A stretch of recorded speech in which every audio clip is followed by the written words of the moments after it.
Дваесет година беше динамична година. Подобро е другите да судат за тоа што се работи и како се работи во фудбалската федерација. Пример ВАР системот. Тоа не е нешто што треба човек да се фали кога се кандидираш за претседател и кога седнуваш во оваа столче. Нормално дека треба да ги правиш работите и тоа што си го ветил да го исполниш. И за мене е многу нормално тоа што спроведовме ВАР. Прашањето е зошто овие години не беше спроведен ВАРот. Зошто не беше направена реорганизацијата на лигите и зошто не беа обновени возниот парк и машините за одржување на терените, зошто не беше теренот број 1 комплетно променет со нова дренажа и нов бусена трева.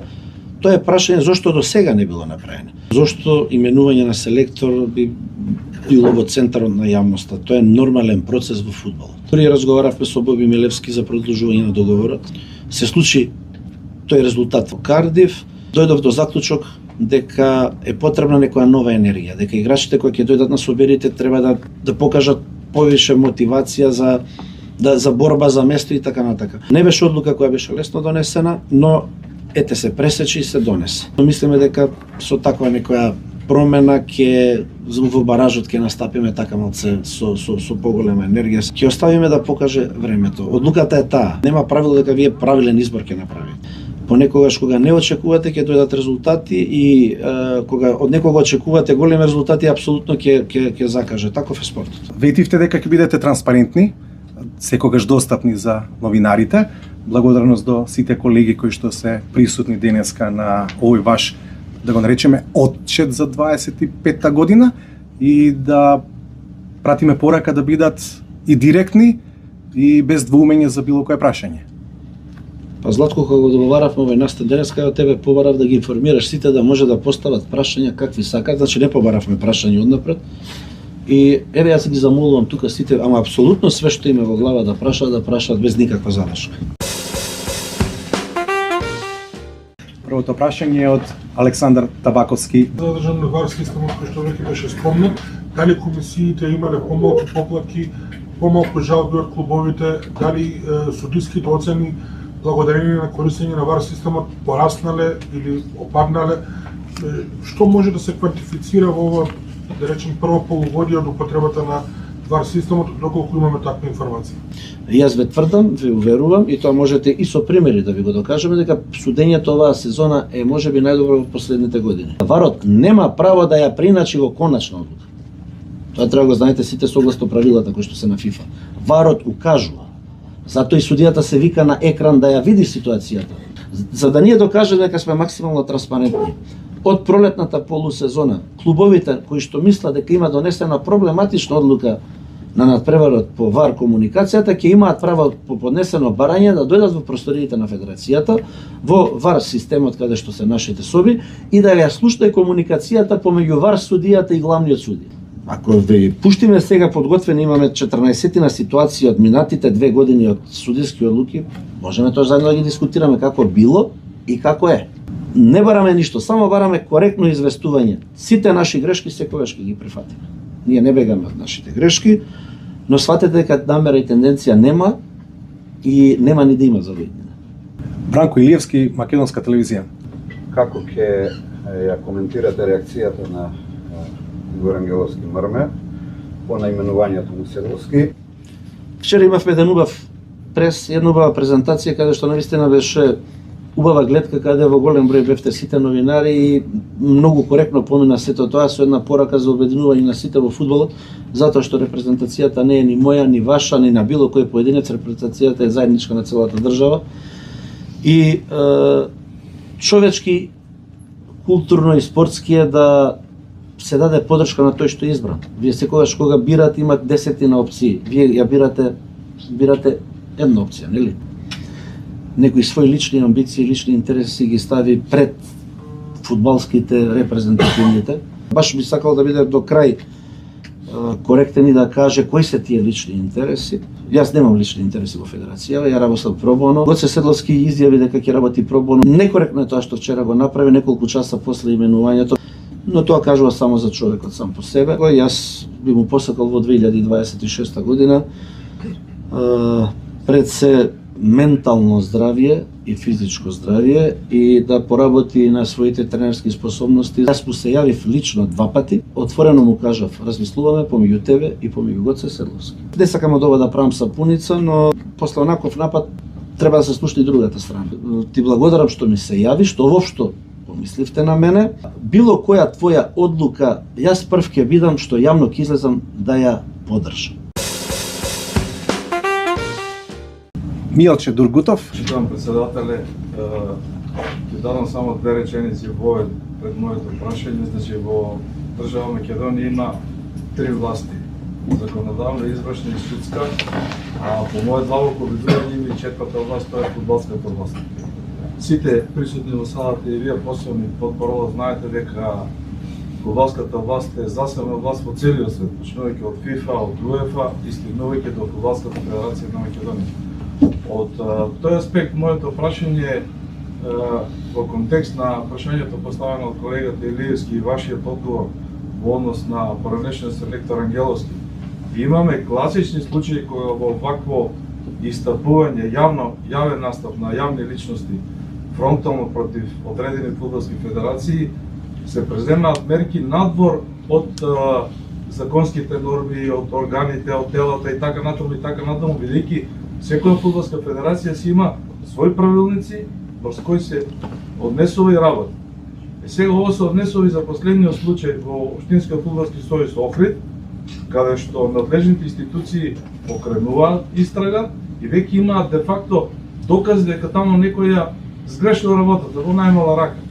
Мислам дека во вакви случаи фудбалската власт, односно Фудбалската федерација на Македонија, треба да реагира малку посоодветно, да не речам по-конкретно, бидејќи има право на тоа. Не сакам да навлегувам и во други случаи, да не го трошам времето. Едноставно, мислите ли вие како фронтмен дека сепак сте малку поблаги, потолерантни, дека тоа е можеби одраз на првата година? Или поšto да одговорите, сметате ли дека имате право на таа фудбалска власт да ги носите одлуките надвор од надлежните институции? Ако некој се огрешил фудбалски, институциите нека терат работата. Меѓутоа, фудбалските правилници предвидуваат, ако судијата 2 месеца не може да суди, мислам дека може и одреден делегат или одреден селектор, одреден тренер, одреден фудбалски функционер да сноси исто санкции за своето неетичко однесување во најмала рака. Благодарам на вниманието, малку бе пообширен, меѓутоа се надевам дека бе прецизен. Милче, значи, ние не сме овде суди. Ова е јавна установа, Фудбалска федерација, Сдружение на граѓани. Мојата функција е јавна, функцијата на Горан Пандев, Ноевски, Илија Наедовски и сите ние што сме тимот е јавна. Подложна е на критики, тоа е сосема составен дел, апсолутно немам намера околу тоа да превземам никакви мерки, ниту ми паѓа на памет, секој има право да каже тоа што го мисли, тоа што го сака. Сега друго е прашањето дали е време и начинот на кој што тоа го кажуваат, меѓутоа тоа повише говори за него самиот. И не би сакал сега тој да се претвори, бидејќи тоа му е очигледно желбата во звезда на месецот. Кажав што имам да кажам за него, му посакувам, ќе повторам пред се, многу ментално и физичко здравје во новата година и успеси на спортски план. Тоа што он го каже и не нарече стаорци во ред, тоа е негово право, тоа е негово мислење. Ние не сме анонимуси во своите сфери од животот, ниту во спортскиот, ниту во деловниот, знаеме кои сме и што сме, и јас, и Пандев, и Најдовски, и Новевски, сите знаеме кои сме. Ако сме стаорци, тоа е негово право на мислење, не ми паѓа на памет да превземам било какви пријави или суспензии. Едноставно, окей, тоа е тоа, оваа функција трпи и критики, јас сум апсолутно подуцен на тоа. Горан Милковски па Никола Ѓуровски. Како вие гледате 2026-та? За сите нас нормално е едно огромно искуство, очекување, желба, амбиција, мотивација и се друго направените во март. Се надеваме дека ќе завршат во најдобар ред. Меѓутоа правевме доста позитивни промени. Тоа што за мене е добро, можеби за некого е лошо. Јас искрено мислам дека квалитетот на клупскиот фудбал ни е подигнат. Нашиот фудбал е слаб кога го компарираме со големите држави, богатите држави. Меѓутоа согласно бројот на жители, инфраструктурата што имаме, финансиската моќ на спонзорите кои што се, имаме добра и квалитетна лига. Треба да сме свесни дека не може кај нас да има дерби надпревари како во големите држави. Сето тоа што е штетно или ќе се повлече само или ќе се откаже. Ова што моментално му се случува на Шкупје. или на поранешна Словија. Ова е срамота. Жално е тоа и на Гостивар што му се случи. Затоа јас размислувам да излезам со предлог пред управниот одбор од наредното првенство да нема котизација, меѓутоа да прволигашките клубови депонираат банкарски гаранции. Никола Ѓуровски. Квалитетот на фудбалот можеби е и многу подобар од инфраструктурата која што ја имаме и која што е од веројатно од поранешна Југославија, значи зборувам за стадионите низ цела Македонија, зборувам за терените. Никола, прашањето е на место и тоа прашање у Македонија со децении, не е тоа сега тоа прашање. Инфраструктурата е таа, останата од Југославија, претежно, осим арената Тоше Проевски, која што е доградена пред 10 години. Ние како федерација имаме проблем. И ние нашите надпревари на арената ги плаќаме. Секој надпревар што го игра нашата А репрезентација, ние сме некаде во минус помеѓу 50 и 70 илјади. Мојот претhodник во 30 дена пред јас да станам председател, целиот фонд од УЕФА хет-трик, што е 24-28, сите 5 милиона едноставно ги потроши.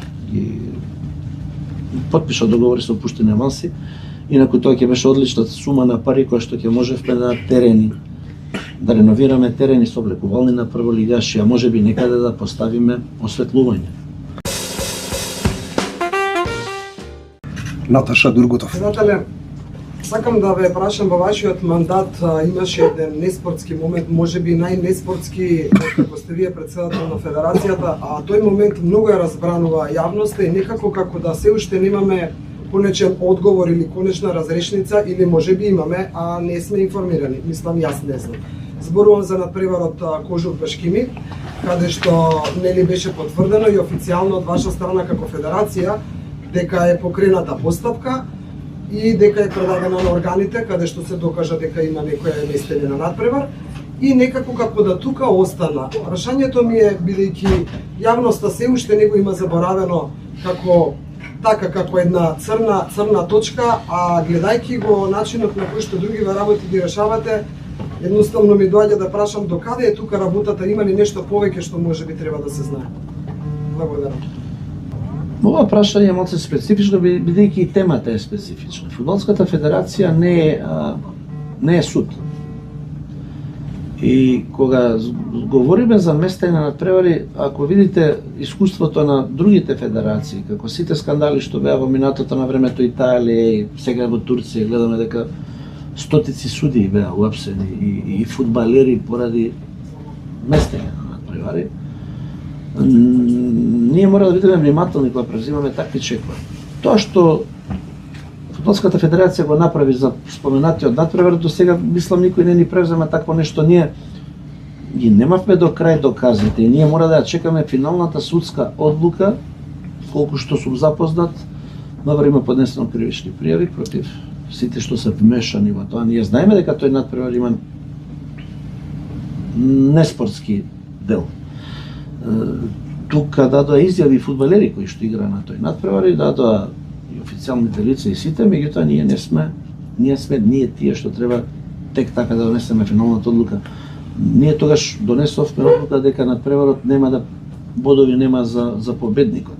А за останатото кога ќе заврши судскиот процес кој што е во тек, тогаш ние можеме да донесеме одлуки.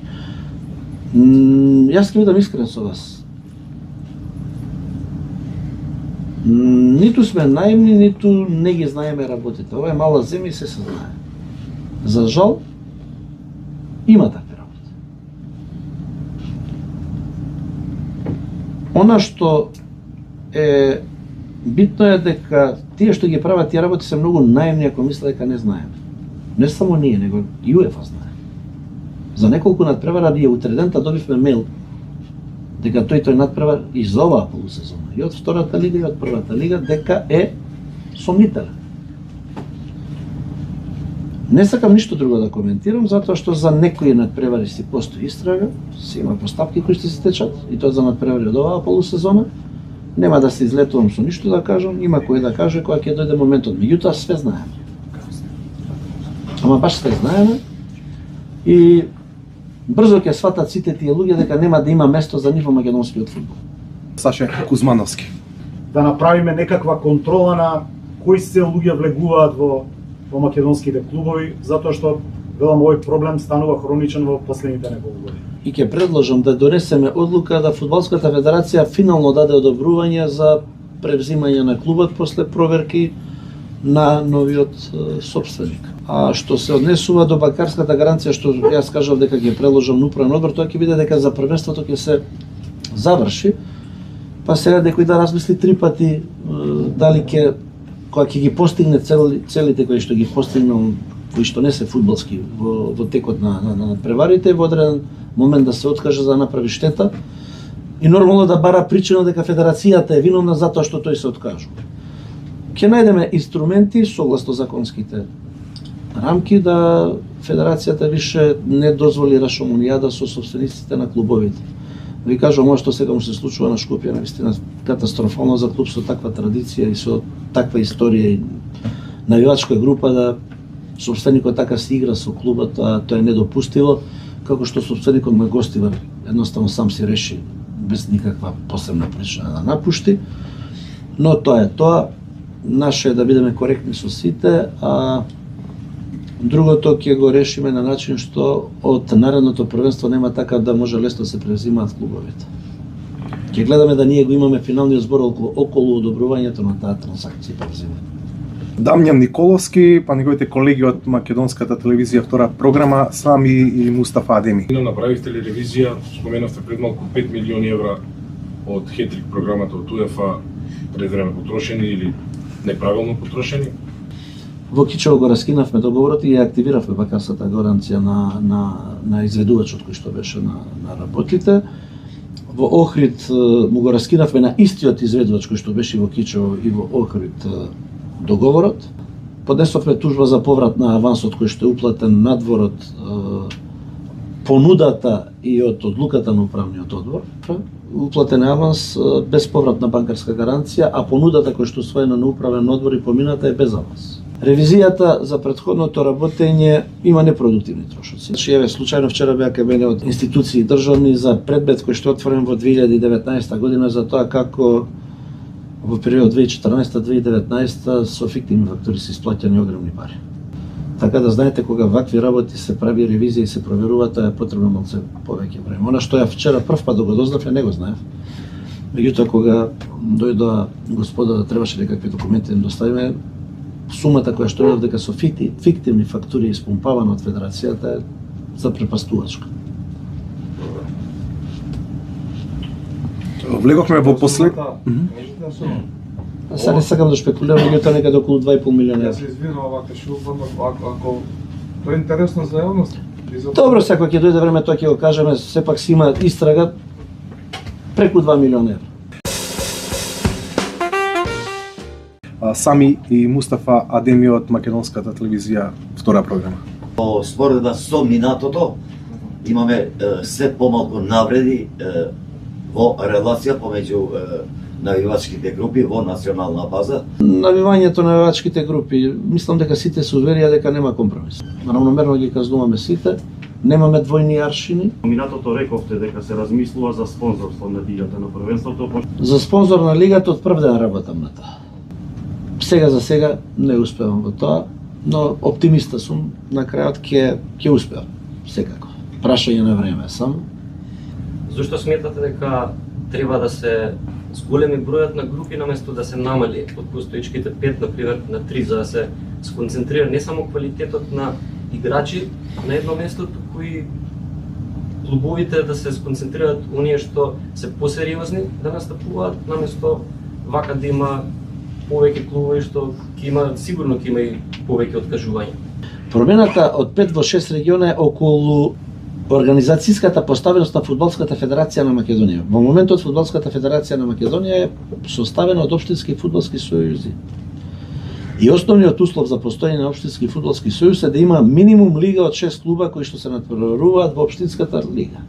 Од таа причина, за да одредени општински сојузи опстанат, ама опстанат фиктивно, почнаа да фалсификуваат записници и да водат записници за фиктивно одиграни надпревари, каде што имате во записници, како случајот во Охрид, починати лица, лица кои што не живеат во Македонија, записници за нешто што не се случило, а се води евиденција дека се случило. Од таа причина нашиот статут на инсистирање на ФИФА и на УЕФА за да нема суспензии, затоа што во моментот уште 3 општински фудбалски сојуза се под истрага наша интерна, каде што ќе ги превземе сите мерки, исто ќе следуваат суспензии кога ќе се заврши целата истрага. Решивме да направиме реорганизација, регионите да бидат носители на организацијската поставеност на Фудбалската федерација на Македонија. Тогаш више не се општинските, небитни се општинските, мислам не мора да постои општински фудбалски сојуз. Во град каде што нема 6 клуба ќе се стои фудбалска организација. Таа фудбалска организација ќе си членува во регионот. Регионот ќе биде носител на сите тие действија. Прво така ќе непотребно ќе биде више фалсификувањето на општинските лиги за да се биде делегат на собрание, за да се добијат разноразни привилегии. Туку ќе дојдеме до тоа да имаме реален фудбал. Еден клуб има во градот, окей, тоа ќе се биде регистрирано во фудбалската организација на тој град, а таа фудбалска организација ќе се биде регистрирана во регионот и преку регионот ќе си се делегираат сите работи што се потребни за да се учествува во работата на Фудбалската федерација на Македонија, меѓутоа регионот исто ќе добие на значај. Затоа што многу работи кои што сега доаѓаат во општинскиот сојуз или пак во Фудбалската федерација, финансии ќе завршуваат во регионите. Сега на кое мислење сме ова вие што го кажавте? Гледаме дека третата лига е проблематична од финансиски аспект. Све помалци има спонзори бидејќи има трети лиги кои што се скапи. Имаат патувања до 60-70 километри во еден правец. Сето тоа носи многу трошоци. И ние разговаравме во последно време, размислуваме нормално. Мора оваа сезона да се заврши како што е. Имаме више назнаки од повеќе општински фудбалски сојузи кои што се силни, имаат силни општински лиги, дека нивните прваци не сакаат да идат да играат во трета лига. Затоа што немаат финансиски средства, а општинските лиги функционираат феноменално. Имате по 20 екипи, по 15 во општинска лига. И ние сме на размислување више тоа да го промениме, да донесеме одлука во текот на 26-та прва половина, која мора една година унапред кога менувате систем да донесете одлука, да постојат да биде прва, втора лига и повеќе трети лиги во склоп на регионот, регионот нека се организира. Пример ви давам, значи како пример, не мора да значи дека е така, Свети Николе, Пробиштип, уште некои општини што се таму, нека си направат една лига своја трета. Па Кочани, Берово, Делчев нека си направат втора, па Штип ваму, пример ви, онака ви го објаснувам тоа, повеќе трети лиги да има во регионот, па они после тоа победниците од тие регионални лиги да се одиграат турнирски, победникот од тоа да игра за втора лига. Затоа што нема логика да форсираме лиги каде што немаат интерес од финансиска причина луѓето да играат. Значи регионот кога збораме за организацијската поставеност на федерацијата, а лигите ние прва и втора тоа сигурно ќе остане, со кратење на втора лига до 12 клуба ние и намерата, а на регионите ги оставиме тој аматерски фудбал, односно тоа регионално да има повеќе, да нема општински лиги, затоа што имате градови каде што немате услови за општинска лига, немате ни клубови ни тоа, и повеќе општини кои што се блиски помеѓу себе територијално да се организираат трети лиги. Тоа не е идејата. Дојчиновски па Никола Ѓуровски и претпоставам дека тука ќе биде крајот, затоа што имаме и прашање кои што стигна во пишана форма и би било во ред да ги одговориме. Остави неги крати кој што сака нека праша, не им најавува и крај, дека не кажа тони дека е крај. Никола Ѓуровски и на крај Милче Дургутов. Прва лига пола фудбалери немаат земена плата по 3-4 месеци. Проблемот е што договорот што го гарантира ФФМ и што е веројатно, не знам, пред 15-20 години одредено да биде тие 400-500 евра. Другото се е на анекс на договор што клубовите, газдите ги должат, никогаш не ги исплаќаат. Прашањето ми е дали можеме да го подигнеме нивото на гарантирана плата на договорот што ќе го заверат во ФФМ, да биде да речеме некои си, не знам, 800.000 евра. Затоа што со 400 евра плата што ги добиваат, сега зборам за овие што се под доле клубовите кои што губурат со финансиски средства, не се игра фудбал со 400 евра, реално, и сега за тренерите е 500 евра. Мислам дека тоа што го гарантира македонскиот фудбал не дава некаква основа да има квалитет повеќе. тука не можеме ние ништо да донесеме како одлука што е надвор од законската регулатива. За жал, фудбалот, вие познаете многу фудбалери кои што се сега во подминати години од тие причини кубурат и тешко спајаат крај со крај. Тоа е фудбалот. Во фудбалот немате некоја сигурност за понатака што и како од финансиски аспект ќе биде. Ќе видиме, ќе разговараме, но може да смениме во регулативата да клубовите да играчите ги пријават клубовите за втората плата више кога нема да се даде. Тоа е балце дискутабилно прашање. Секогаш се пристапувало флексибилно за да фудбалот продолжи да се игра. А на краиштата играчот лично ги договара условите и начините на исплата кога седнува со претседатели. Да, само што они тоа го користат после за да... Тоа е више умешност на договарање, затоа постојат адвокати, затоа има и други договори кои што може да се направат и да се регулира. Но она што можеме да го направиме за заштита на правата на играчите, не е спорно дека ќе седнеме да разговараме и да видиме што е тоа што ќе го донесе. Милче Дургутов. Прашање во контекст на извините на статутот, акт кој е највисок акт во рамките на Фудбалската федерација. Предпоставам дека со ова што го образложите околу регионалните надпревари поврзани со деловите ќе ги тангира веќе општинските фудбалски сојузи, односно квантитативно нивниот број предпоставам дека би требало да се намали. Е релевантно можете да одговорите на тоа прашање. Оно што подиректно ме интересира, дали измените во статутот предвидуваат една нова конфигурација на највисокото тело на носење на одлуки, тоа е Собранието на Фудбалската федерација на Македонија, и во тој контекст, во таа насока и бирањето на самиот состав на управниот одбор, кој барем јас го паметам како еден од повозрасните, дека председателот имаше мандаторска улога да го бира составот на управниот одбор согласно одлука на Собранието. Или да бидам прецизен, дали ќе има измени согласно новиот статус во овие насоки кои вака ги набават. Што се однесува до составот на Собранието на Фудбалската федерација на Македонија, апсолутно е небитно дали ќе се намали или зголеми бројот на општинските фудбалски сојузи. Тие више не се битен фактор за постоење на Фудбалската федерација, односно регионот е битен. А вие во град или во место кој не мора да биде општина или град, може да се имате регистрирано фудбалска местна организација. Општинските фудбалски сојузи више немаат обврска да имаат минимум 6 регистрирани клуба за да играат во општинската лига. Ме сваќате? И така да не битен е бројот на општинските тие или на местните фудбалски организации. Каде има клуб, ако имаат желба, ќе се организираат во места канцеларија или во нешто. Нивното членство е во регионот. Така да више нема да постои општински фудбалски сојуз како основа на постоењето на Фудбалската федерација на Македонија. Сега статутот кажува дека Фудбалската федерација е составена од 26 општински фудбалски сојузи. Во новиот статут ќе биде дека Фудбалската федерација е составена од 6 региона, а членството во регионите ќе биде без услов дека мора да постои општински фудбалски сојуз. Секој клуб од регионот кој што се надпреварува во такмичење организирано од Фудбалската федерација на Македонија ќе може да се регистрира како членка на регионот. Преку регионот ќе ги остварува сите своји права. Така ние го бришеме она што се правеше овие години, да се фалсификуваат масовно записници за да општинските фудбалски сојузи фиктивно постојат. А преку тоа фиктивно постоење да ги добиваат сите права кои што произлегуваат како членка на Фудбалската федерација, привилегии, приливи и така натака и така натака.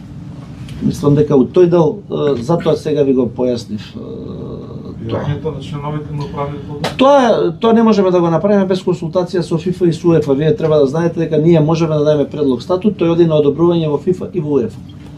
Сето што не кореспондира со нивните статути не може да помине кај нас. Има повеќе верзии околу тоа. Таа верзија која што ќе одобри ФИФА и УЕФА, таа верзија ќе биде изгласана, меѓутоа дефинитивно после 20 и неколку години Македонија добива нов статут и ова е вистинско време за реформа. Дали јавните препукувања меѓу бившиот селектор Ангеловски со дел од поранешните фудбалери и со Горан Пандев може да влијае на атмосферата во репрезентацијата пред баражот во Копенхаген? Вчера имавме феноменална презентација, супер коректни новинари од сите редакции. Сите донесовме заклучок дека треба заедно да се сплотиме, да застанеме позади репрезентацијата, затоа што таа е од државен интерес. Препукувањето не го започна никој од федерација, го започна господинот што го спомнавте, на неколку часа после презентацијата. Тука се алудира на одговорот на Горан Пандев. Видете сега да ви кажам, кога некој во статус ќе ве нарече стаорци и лични интереси за луѓе кои што се етаблирани, финансиски независни и докажани во своите сфери, треба да очекувате дека понекогаш и ние сме луѓе од крв и месо дека ќе одговориме. Не гледам причина зошто уште да го спомнуваме. Смеам да преодицирам во однос на личниот интерес? Па се за личен интерес... Делите финансиски независни и сите знаеме дека е така. И за вас, и за Горан Пандев, и за сите од вашиот тим, барем најблиските соработници. Тогаш личниот интерес може би се сведува на капитенот на Вардар, на Азер Омерагич, на вашиот син? Знаете, уморен сум више од тоа. Мојот син има право да игра фудбал. Луѓето сакаат во битката со мене или нападите врз мене да го користат Азер како оружје. Океј, тоа е нивно право. Не можат тие да удираат онолку што можеме јас и Азер да издржиме. Од друга страна сум им благодарен на сите тие такви, бидејќи прават од Азер силен карактер. Јас воопшто не се мешам во неговата кариера. Он играше фудбал и пред ја да станам председател. Не знам зошто луѓето толку сакаат да го спомнуваат, но сите тие нивни настапи, навреди и такви коментари им се заблагодарувам, бидејќи прават од него да бидеш се посилен карактер. Дали го мислел тоа со Азер, мизерно да го коментирам. Игра фудбал, он е одличен дечко, мислам дека е скромно се однесува.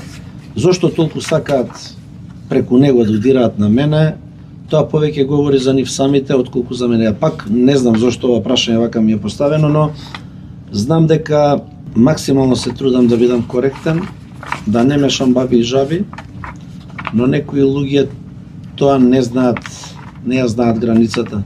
Затоа јавно кажав господинот Ангеловски, би било добро да биде до крај транспарентен, да каже кои се тоа наши лични интереси, затоа што јас тука немам лични интереси. Јас преодицирав ниту прашањето. Не гледам ли некој друг од тимот околу мене дека има лични интереси, напротив. А не би можел да кажам дали тоа не е така за него и за негови блиски роднини поврзано со работењето на Федерацијата во минатите години, од финансиски аспект. Она што ми е мене битно дека јас и моите соработници се трудиме да работиме максимално коректно, максимално често во интерес на фудбалот. Тоа што сме го наумиле, планираме да го истуркаме до крај. Дали ќе успееме, пак кажувам дека ќе покаже времето. Меѓутоа, сето тоа е секогаш ќе има вакви напади. Ова што прескако поставивте прашањето, знам дека на многумина може би одговорот на Горан Пандев ги изненади, меѓутоа сватете, пак ќе повторам, и ние сме луѓе од крв и месо и има граница во сите тие напади. И речникот што Ангеловски го употреби синојка во својата објава, понекогаш заслужува одговор како што заслужува он. Самобендисаноста знае да биде многу опасно понекогаш за некој што многу се преценува во своите квалитети. Дали се однесува, повторно ќе вратам на мојот син. Мојот син има право да игра фудбал, додека тренерот мисли дека е квалитетен да игра, а се друго е измислица и шпекулација. Она што јас како председател овие денови го направив, разговарав лично со Мусовски, кој што прифати да игра за Македонија, тој е напаѓачот на Сиетл. Вчера излезе објавата на Ангеловски баш дека кај мене во канцеларија беше Тодоровски. Андреј Тодоровски, играчот на ТСЦ, кој што исто така има голема желба да игра за Македонија и со кој што разговаравме вчера, имавме феноменален состанок. Исто така и он очекуваме да биде подготвен да игра за Македонија. Разговараме со уште неколку наши по потекло од Македонија кои што се во иностранство, да пространство за да обидеме да ги убедиме да играат за Македонија, но немаме намера никога да молиме кој не ќе да игра за Македонија. Што би се рекло од срце, нека е жив и здрав, ќе играат тие што имаат желба да играат. Вчера беше и тажен ден за македонскиот фудбал. Почина еден од великаните, Васил Рингов. Напишавте секогаш ќе останеш во играта, драг Васе. Како го паметите? Паметам како дете, како тинеџер, кога бегавме од часови да го гледаме Вардар, таа генерација 85-та, 6-та, 7-та година. Со одлични голови и центаршути кои што го погаѓаше Дарко Панчев секогаш на вистинското место. За жал тоа е животот. И посакувам само на неговите најблиски здравје и мир во војнината. Нека му е лесна земјата, ја паметам само еден гол даде со глава и тоа против Трепса, тој историски направа. Нека му е лесна земјата и секогаш ќе се сеќаваме на славниот Васе Рингов. Веројатно остана прашање кои што и нема да ги одговориме сега, но остануваме достапни, транспарентни и се во интерес на македонскиот фудбал. Од име на сите колеги кои беа тука ви благодарам на интервјуто, се разбира и на сите вас за присуството и за поставените прашања. 24 декември 2025 година во куќата на фудбалот една убава традиција, една средба отворена тет-а-тет на претседателот на Фудбалската федерација Масар Омберагич со представниците на седмата сила. Полна сала, многу новинари, многу прашања, транспарентност до крај, одговор на сето она што јавноста интересира кога е во прашање работењето на Фудбалската федерација. Навистина, лично јас и спортскиот магазин Скок е долго време пријател на Фудбалската федерација на Македонија и чувствувам обврска да го споделам моето мислење и уверување дека ваквите средби, ваквите настани, ваквите разговори и одговори на новинарските прашања од страна на челниците на Фудбалската федерација на Македонија, во конкретниот случај на господинот Масар Омберагич, се секогаш добродојдени за јавноста и убаво е оваа традиција да продолжи и да биде на еден начин и ветер во грб на нашата фудбалска репрезентација, на која и престојат толку посакуваните, толку долго очекуваните бараш надпревари за пласма на светското фудбалско првенство во Америка, Канада и Мексико. Со почит кон куќата на фудбалот и желба и интенција оваа традиција да продолжи и оваа транспарентност, овие средби со новинарите и првиот човек на куќата на фудбалот да станат традиција. Сега пат го прашувам. Мене кога беше мене вика председателј, јас сум прв пат во зградата. Кога ве ниси прв пат. Повисок изгледаш меѓу стативи. Не знам, повисок се меѓу стативи. Не треба никој да влезе однатре. Ова е на сите од фудбалот зграда. Ова е голман, он не е играч на седата. Остај сега, тоа нема, ова ќе те кошта. Послушај ме мене, игнор. Ќе те кошта тоа. Ајде да ти мене добре. Сега време сега. Ајде.